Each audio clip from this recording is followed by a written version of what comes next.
What's up, my lovers, and welcome to another episode of Too High Cinema. I'm your host, SHRIM, and here on Too High Cinema, I like to give my opinion on some of the most popular pieces of cinema in the world. In today's episode, I'm going to be doing a run-through and review of Rick and Morty, Season 1, Episode 3, Anatomy Part. Now let's get into it. On Christmas, Rick shrinks Morty and sends him inside the body of a homeless man named Ruben, once a doctor, to save his life. Inside Ruben's body is Anatomy Park, a parody of both Jurassic Park and Disneyland, which houses various deadly diseases that escape their enclosures.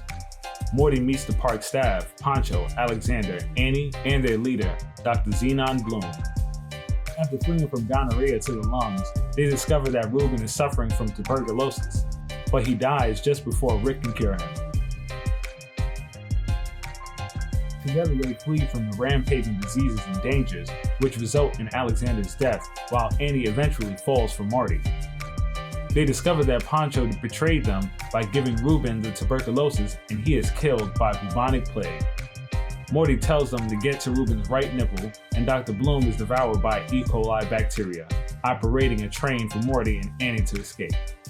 Rick ultimately rescues Morty and Annie by enlarging Ruben's body to the size of the United States before detonating the body.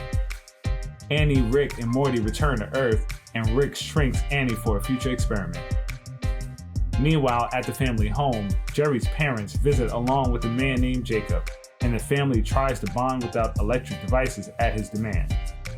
On that note, don't forget to check out our merch options provided by KLB Supply at klbsupply.com. Follow Too High Cinemas and KLB Supply on Twitter and Instagram at Too High Cinema and at KLB Supply. Now let's get back into it. At lunch, Jerry is dismayed to discover his parents have been engaging in polyamory with Jacob, and soon comes to regret his wish for an electronic-free bonding. Summer's boyfriend Ethan makes an appearance enraged over her digital absence, and they fight briefly before reconciling with Jacob's help. Suddenly, blood from Ruben's remains rains from the sky, enveloping the outdoors. Rick and Morty return to the living room, and Rick berates the family for engrossing themselves in their electronics on Christmas. In the post-credit scene, Rick contacts Annie and her new associates inside his Anatomy Park.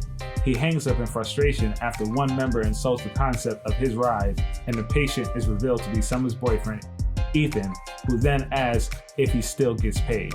Alright, now I'm already. So this one was funny too. This one was cool.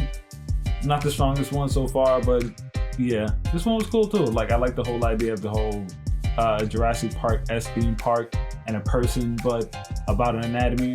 That was a crazy ass concept. But really, how do they think of this? And then Jerry's parents introducing their lover on Christmas. Yo, that whole thing was crazy. When Jerry's dad snuck in the closet, real quick to beat off, had me dying. And he already had the Superman shirt. That was crazy. He was ready. He was prepared. Coming to Christmas dinner to his kid's house, he was prepared with this shirt already. Yo, that was crazy. Spleen Mountain, Bladder Falls, and Pirates of the Pancreas. Just Rick's whole deal with Pirates of the Pancreas and him just feeling some kind of way emotionally about it. That whole beat was funny as hell. The liver was on the maintenance because Ruben made some poor decisions in life. Yo, and then instead of the dinosaurs, the attractions are diseases. No. And Ethan is now the new Anatomy Park. Ethan's, where's the anger coming from? My brother took me fishing in the bushes and he made me a girl. Ethan, really? Yo, oh my god. Yo, this show is wild.